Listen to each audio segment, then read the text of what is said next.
Hi guys, ఈరోజు మనం 10th class English text బుక్లోని 5th lesson glimpses of India అందులో first part a baker from Goa దీని యొక్క తెలుగు ఎక్స్ప్లెనేషన్ని చేసుకోబోతున్నాం.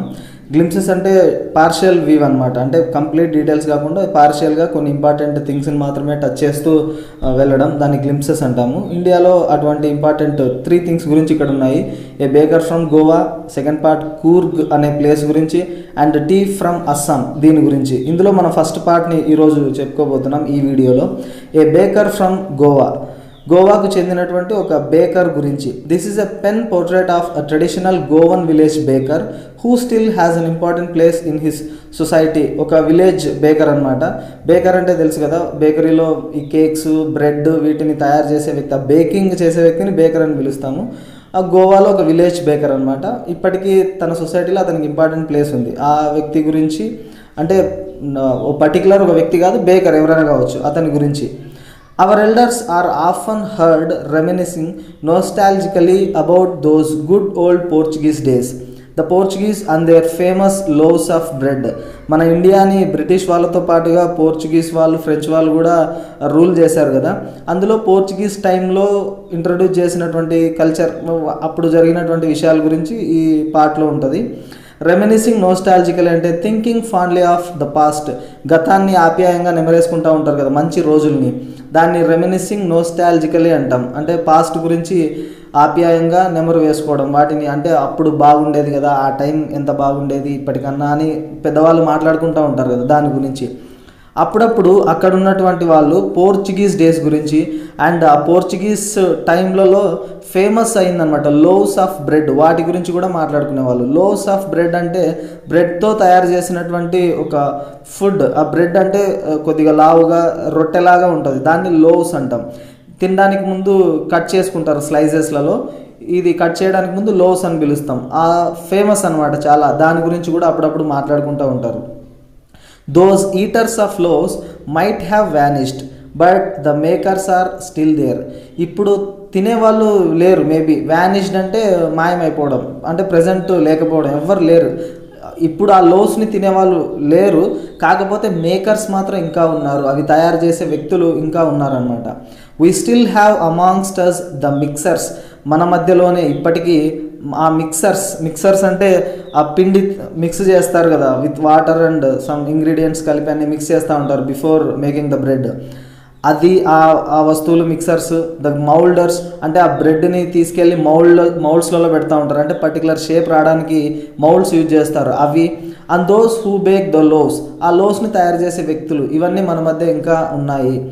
Those age old time tested furnaces still exist. Age అయిపోయినటువంటి, అంటే ఎప్పుడో ఏన్షియంట్ టైమ్స్కి చెందినవి కదా, అంటే చాలా పాతకాలం కదా. పోర్చుగీస్ డేస్ అంటే many years back. And time tested furnaces అంటే ఆ బ్రెడ్స్ని కాల్చేవి. ఇప్పుడైతే ఓవెన్స్లలో పెడతా ఉంటారు కదా, అప్పుడు ఫర్నేసెస్ యూజ్ చేసేవాళ్ళు.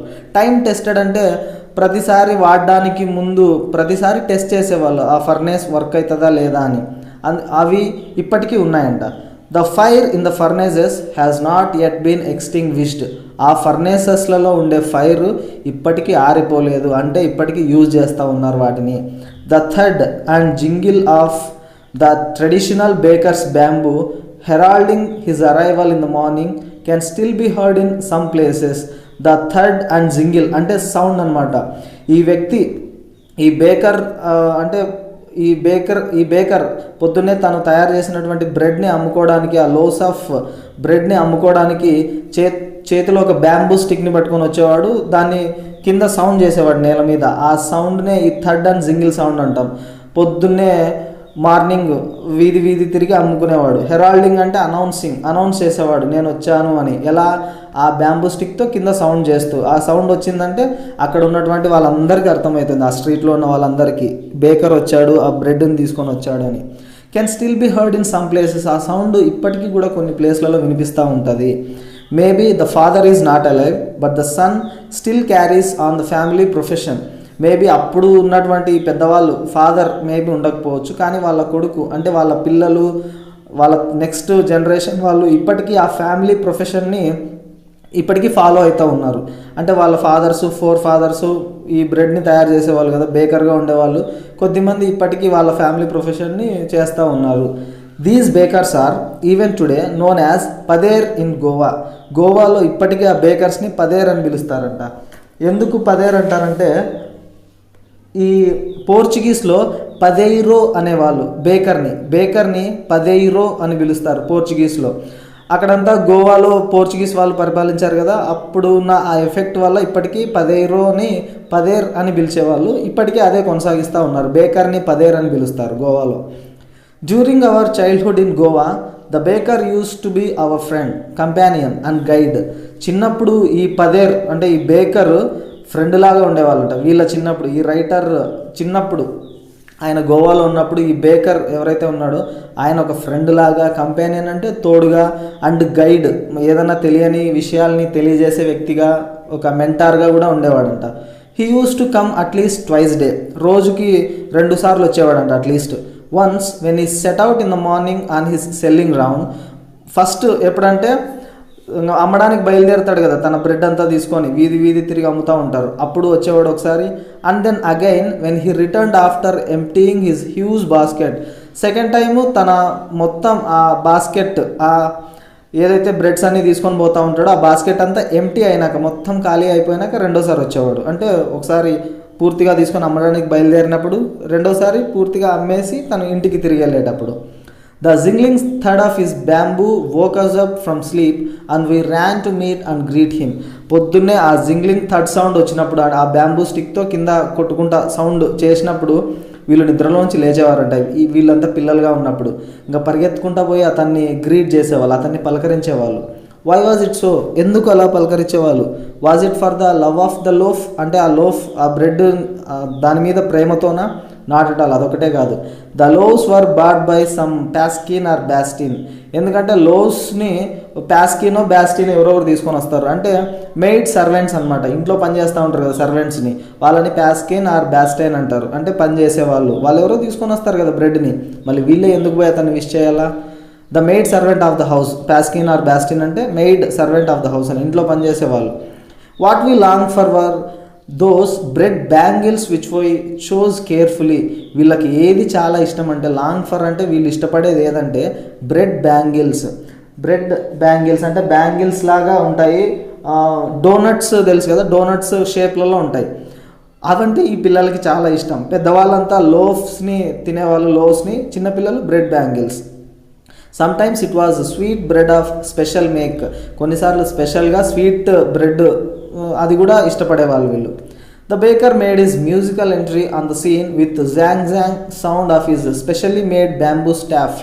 స్పెషల్గా తయారు చేసుకున్నటువంటి ఆ బ్యాంబూ ఇన్స్ట్రుమెంట్స్, ఆ బ్యాంబూ స్టిక్తో జాంగ్ జాంగ్ ఈ జింగిల్ సౌండ్ చేసుకుంటూ వచ్చేవాడు, ఒక మ్యూజికల్ ఎంట్రీ అనమాట ఆ వీధిలోకి. One hand supported the basket on his head and the other banged the bamboo on the ground. ఒక హ్యాండ్ ఆ బాస్కెట్ని తల మీద పెట్టుకొని ఉంటాడు కదా, ఒక హ్యాండ్తో ఆ బుట్టను పట్టుకొని ఉంటాడు బాస్కెట్ని, రెండో హ్యాండ్తో ఆ బ్యాంబూ స్టిక్ తీసుకొని గ్రౌండ్ మీద కొట్టేటోడు. ఆ సౌండ్కి వీళ్ళంతా నిద్ర లేచి తన దగ్గరికి పరిగెత్తుకుంటూ వచ్చేవాళ్ళు. He would greet the lady of the house with good morning and then place his basket on the vertical bamboo. ఇంటి దగ్గరకు వచ్చినాక ఇంటి వ్యక్తి ఉంటారు కదా, ఆ యజమానురాలు, ఆమె ఇంటి పెద్ద, ఆమె కనిపించగానే గుడ్ మార్నింగ్ అని విష్ చేసి ఈ బ్యాంబూ స్టిక్ ఉంటుంది కదా, వర్టికల్ స్టిక్, అది కింద పెట్టి దాని మీద ఈ బాస్కెట్ని పెట్టేటోడు. ఆ బ్యాంబూ స్టిక్ మీద బాస్కెట్ని, బ్రెడ్ ఉన్న బాస్కెట్ని నిలబెట్టేవాడు. We kids would be pushed aside with a mild rebuke and the loaves would be delivered to the servant. ఈ వీళ్ళంతా చిన్నపిల్లలు దాని చుట్టూ చేరుకునే వాళ్ళు కదా, బాస్కెట్ చుట్టూ. ఏ మైల్డ్ రిబ్యూక్ అంటే చూడండి, an expression of disapproval or scolding, అంటే మెల్లగా తిట్టేవాడు వాళ్ళందరినీ, తిట్టి అక్కడి నుంచి పంపించేవాడు, ఇలా గుంపుగా ఉండొద్దండి, పక్కకి వెళ్ళండి అని. ఎందుకంటే ఆ తినే వస్తువులు, ఆ లోస్ని ఏం చేసేవాళ్ళు అంటే సర్వెంట్స్కి ఇచ్చేవాళ్ళు, పిల్లలకి ఇచ్చేవాళ్ళు కాదు. But we would not give up, కానీ వీళ్ళు అక్కడి నుంచి వెళ్ళేవాళ్ళు కాదంట చిన్నప్పుడు. We would climb a bench or the parapet and peep into the basket somehow. వీళ్ళు ఏం చేసేవాళ్ళంటే ఆ బాస్కెట్లో ఏముందో చూద్దాము, అంటే ఆ బ్రెడ్స్ ఇవన్నీ ఏమేమి ఉన్నాయో ఐటమ్స్ అన్నీ చూద్దామని ఒక బెంచ్ కానీ లేకపోతే పారాపెట్ అంటే చిన్న గోడను కానీ ఎక్కి తొంగి చూసేవాళ్ళు. పీప్ అంటే తొంగి చూడడం, బాస్కెట్లోకి తొంగి చూసేవాళ్ళు ఎలాగోలా. I can still recall the typical fragrance of those loaves. ఇప్పటికీ కూడా ఆ స్మెల్, టిపికల్ ఫ్రాగ్రెన్స్ అంటే ఆ లోవ్స్ నుంచి వచ్చే స్మెల్ ఇప్పటికీ కూడా నాకు గుర్తొస్తుంది. Loaves for the elders and the bangles for the children. ఈ లోవ్స్ని ఆ బ్రెడ్ ఆ రొట్టెలాగా ఉన్నటువంటి బ్రెడ్ని పెద్దవాళ్ళకి ఇచ్చేవాళ్ళంట, పెద్దవాళ్ళు తినేవాళ్ళు ఎక్కువగా. అండ్ ఆ బ్యాంగిల్స్ ఏవైతే ఉన్నాయో డోనట్స్ షేప్లో ఉన్నవి అవి చిల్డ్రన్కి ఇచ్చేవాళ్ళు. Then we did not even care to brush our teeth or wash our mouths properly. ఆ బ్రెడ్ రాగానే పొద్దున్నే బ్రష్ చేసామా, వాష్ చేసుకున్నామా మౌత్స్ని అనేది పట్టించుకునే వాళ్ళు కాదంట. అండ్ వై షుడ్ వి, అయినా ఎందుకు బ్రష్ చేయాలి, ఎందుకు నోరుని కడుక్కోవాలి, శుభ్రంగా ఎందుకు ఉంచుకోవాలి? Who take the trouble of plucking the mango leaf for the tooth brush లాగా ఈ మ్యాంగో లీఫ్ని యూజ్ చేసేవాళ్ళేమో మేబీ ఆ టైంలో. అంటే బ్రష్ చేయడానికి మ్యాంగో లీఫ్ని ఎందుకు పీకాలి, ప్లకింగ్ అంటే పీకేయడం, ఎందుకు తీసుకోవాలి దాన్ని? And why was it necessary at all, ఏం అవసరం ఉంది బ్రష్ అంటే ఈ టీత్ని బ్రష్ చేసుకునే అవసరం ఏముంది? The tiger never brushed his teeth. పులి ఎప్పుడైనా పళ్ళు తోమిందా? తోమదు కదా, మేము కూడా పులులు లాంటి వాళ్ళమే. Hot tea could wash and clean up everything so nicely. After all ఈ బ్రెడ్తో పాటుగా టీ తాగుతాం కదా, టీ తాగితే చాలు మొత్తం నోట్లో ఉన్నదంతా క్లీన్ అయిపోతుంది. హాట్గా ఉంటుంది కదా టీ, మొత్తం అన్ని జమ్స్ అన్ని చచ్చిపోతాయి, నోరంతా క్లీన్ అయిపోతుంది కదా, అవసరమా మళ్ళీ బ్రష్ చేసేది అని అనుకునే వాళ్ళంట. Next, marriage gifts are meaningless without the sweet bread known as the bol. Just as a party or a feast loses its charm without bread. ఆ టైంలలో పెళ్ళిళ్ళలో గిఫ్ట్స్ లాగా ఇచ్చేవాళ్ళంట. అంటే ఈ స్వీట్ బ్రెడ్ని వచ్చిన గెస్ట్లందరికీ ఈ స్వీట్ బ్రెడ్ని ఇచ్చేవాళ్ళు, దాన్ని బోల్ అని పిలుస్తారు. ఏదైనా ఒక పార్టీ జరిగినా కూడా, ఏదైనా విందు, ఒక ఫీస్ట్ డిన్నర్ లాంటిది ఏదైనా పెట్టినా కూడా బ్రెడ్ లేకుండా మాత్రం ఇవి కండక్ట్ చేసేవాళ్ళు కాదంట. అంటే కంపల్సరీగా ఒక ఫీస్ట్ చేసుకున్నా, అంటే ఒక విందు చేసుకున్నా, ఒక పార్టీ చేసుకున్నా బ్రెడ్ కంపల్సరీగా ఉండాల్సిందే, sweet bread. Not enough can be set to show how important a baker can be for a village. ఒక విలేజ్కి బేకర్ చాలా ఇంపార్టెంట్ అంట ఆ టైంలో. అంటే బేకర్ లేకపోతే చాలా ఇబ్బంది పడేవాళ్ళు. The lady of the house must prepare sandwiches on the occasion of her daughters engagement. ఇంట్లో ఉన్న ఆమె తన కూతురు ఎంగేజ్మెంట్కి ఖచ్చితంగా శాండ్విచెస్ తయారు చేయాలంట. అంటే బ్రెడ్తో తయారు చేసే ఐటమ్ శాండ్విచెస్ తయారు చేయాలంట కంపల్సరీగా, అందుకే బేకర్ ఉండాలి ఆ ఊర్లో. Cakes and bolinhas are a must for Christmas as well as other festivals. అంటే ఈ మిగిలిన ఫెస్టివల్స్కి కానీ కేక్స్, బోలినాస్ ఇటువంటివన్నీ చాలా ఇంపార్టెంట్ అంట. బోలినాస్ అంటే ఈ కోకోనట్తో తయారు చేసేటువంటి కుకీస్, బిస్కెట్స్, కోకోనట్తో తయారు చేస్తారు కుకీస్ ఆర్ బిస్కెట్స్, వాటిని బోలినాస్ అంటాం. అవి క్రిస్మస్ లాంటి ఫెస్టివల్స్ వచ్చినప్పుడు కంపల్సరీగా ఉండాలంట, cakes and bolinhas. Thus, the presence of the baker's furnace in the village is absolutely essential. ఈ అలవాట్ల వల్ల ఊర్లో ఖచ్చితంగా బేకర్ అనే వ్యక్తి ఉండాలా, బ్రెడ్ని తయారు చేసే వ్యక్తి, కేక్స్ని, బోలినాస్ని, ఆ బోల్ స్వీట్ బ్రెడ్ ఏదైతే ఉందో వాటిని ఇవన్నీ తయారు చేయడానికి ఒక వ్యక్తి కంపల్సరీగా ఉండాలా, baker. The baker or bread seller of those days had a peculiar dress known as the kabai. ఈ బ్రెడ్ని అమ్మే వ్యక్తి ఆ టైంలో, ఆ బేకర్ కానీ బ్రెడ్ సెల్లర్ కానీ, ఆ వ్యక్తి ఒక డిఫరెంట్ డ్రెస్ వేసుకునేవాడంట. పెక్యులియర్ డ్రెస్, పెక్యులియర్ అంటే అని ఎవ్వరూ వేసుకోరు అటువంటిది, ఆయన మాత్రమే వేసుకునేవాడు. దాన్ని కబాయ్ అని పిలుస్తారంట. It was a single piece long frock reaching down to the knees. Single dress అనమాట, పైన నుంచి మోకాళ్ళ దాకా ఉంటుంది ఫ్రాక్ లాగా, దాన్ని కబాయ్ అని పిలిచేవాళ్ళు. In our childhood we saw bakers wearing a shirt and trousers which were shorter than full length ones and longer than half pants. చిన్నప్పుడు వీళ్ళు బేకర్స్ని చూసారంట, వాళ్ళు షర్ట్ కానీ ట్రౌజర్స్ వేసుకునే వాళ్ళంటే అవి ఎలా ఉండేయంటే ఫుల్ లెంత్ కంటే షార్టర్ ఉంటాయంట ఆ షర్ట్స్ అన్నీ.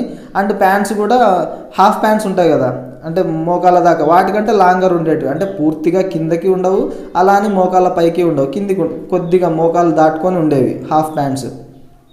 Even today, anyone who wears a half pant which reaches just below the knees invites the comment that he is dressed like a pader. ఇప్పుడు కూడా ఈ టైంలో కూడా ఎవరైనా కూడా హాఫ్ ప్యాంట్స్ వేసుకుంటే, అంటే మోకాళ్ళ నుంచి కొద్దిగా కిందకు ఉంటాయి కదా, పూర్తిగా కింద కాకుండా కొద్దిగా మోకాళ్ళ నుంచి కొద్ది కిందకి ఉన్న ప్యాంట్స్ ఎవరైనా వేసుకుంటే వాళ్ళని పదేర్ అని కామెంట్ చేస్తూ ఉంటారంట ఇప్పటికీ ఆ ఏరియాలో. The baker usually collected his bills at the end of the month. మామూలుగా ప్రతిరోజు అమ్మిన బ్రెడ్స్ అన్నిటికీ వాడుకుంటూ ఉంటారు కదా వాళ్ళంతా, మంత్ ఎండ్లో వచ్చి బిల్ కట్టేవాళ్ళంట. Monthly accounts used to be recorded on some wall in pencil. అది కూడా ఏ పుస్తకాల్లో రాసుకునే వాళ్ళంట, అకౌంట్స్ అన్ని ఏదో గోడ మీద విత్ పెన్సిల్తో రాసేవాళ్ళు.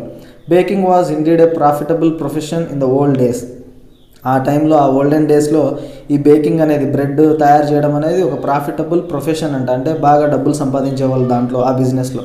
The baker and his family never starved. ఆ బేకరు వాళ్ళ ఫ్యామిలీ ఎప్పుడు కూడా ఆకలితో లేరంట. నెవర్ స్టార్వ్డ్ అంటే వాళ్ళ దగ్గర సఫిషియెంట్ ఫుడ్ ఉండేది, సఫిషియెంట్గా మనీ ఉండేది. His family and his servants always looked happy and prosperous. ఆ బేకరు వాళ్ళ ఫ్యామిలీ అతని దగ్గర పనిచేసే వాళ్ళంతా ఎప్పుడూ హ్యాపీగా ఉండేవాళ్ళంట. ప్రాస్పరస్ అంటే సమృద్ధిగా మంచిగా డబ్బులు ఉండి ఎటువంటి ఇబ్బంది లేకుండా బాగుండేవాళ్ళంట వాళ్ళంతా ఆ టైంలో. Their plump physique was an open testimony to this. Plump physique అంటే చూడండి ప్లెజెంట్లీ ఫ్యాట్ బాడీ, కొద్దిగా లావుగా ఉండేవాళ్ళు వాళ్ళంతా. అది ఓపెన్ టెస్టిమనీ అన్నాడు. ఓపెన్ టెస్టిమనీ అంటే చూడండి public statement about a character are quality. Open testimony పబ్లిక్గా అందరూ అనేవాళ్ళంట. వాళ్ళ లావు చూసి వాళ్ళ దగ్గర ఏం డబ్బులు ఉంటాయిలే, బేకింగ్ చేస్తున్నారు కదా మంచిగా డబ్బులు ఉండేవి అనేవాళ్ళంట ఆ టైంలో. Even today any person with a jackfruit like physical appearance is easily compare to a baker. ఇప్పుడు కూడా ఎవరైనా జాక్ ఫ్రూట్ లాగా అంటే పనసపండు లాగా లావుగా ఉంటే బేకర్తో ఏదైనా బేకరీలో ఉండనావా బేకరా నువ్వేమన్నా అంటే ఎప్పుడు తింటా ఉంటావా అని బేకర్తో కంపేర్ చేస్తూ ఉంటారంట ఇప్పటికీ కూడా. అలా ఆ గుడ్ ఓల్డెన్ డేస్లో బేకర్ యొక్క ఇంపార్టెన్స్ గురించి ఈ పార్ట్లో వాళ్ళు చెప్పడం జరిగింది. అందరికీ అర్థమైంది అనుకుంటాను. Thanks for watching.